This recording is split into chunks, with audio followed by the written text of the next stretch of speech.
Unlocking the mystery of rope ladder in English. Hello, everyone. Welcome to our channel. Today, we're going to dive into an interesting phrase in the English language, rope ladder. This might seem like a simple term, but there's more to it than meets the eye. Whether you're learning English as a second language or just curious about this phrase, you're in the right place. First things first, let's understand what a rope ladder actually is. A rope ladder is a type of ladder made primarily from two long ropes connected by short steps or rungs. These rungs are usually made from wood or other sturdy materials. Rope ladders are known for being portable, flexible, and often used in situations where a traditional ladder can't go.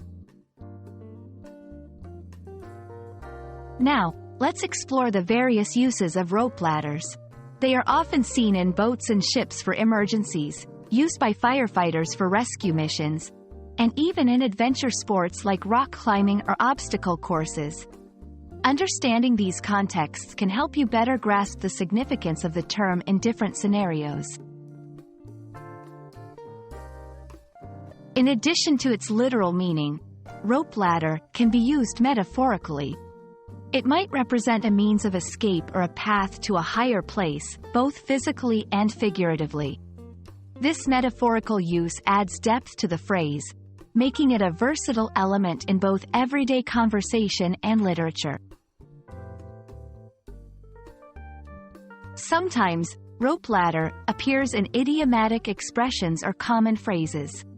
For instance, throwing someone a rope ladder can mean providing help or a way out of a difficult situation.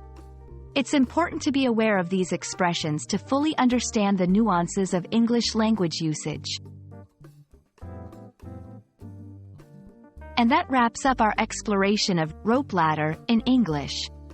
I hope this video has been enlightening and adds a new dimension to your understanding of English phrases.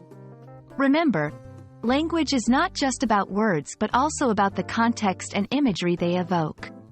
Keep practicing, and you'll soon master the art of English communication. Thanks for watching, and see you in our next video.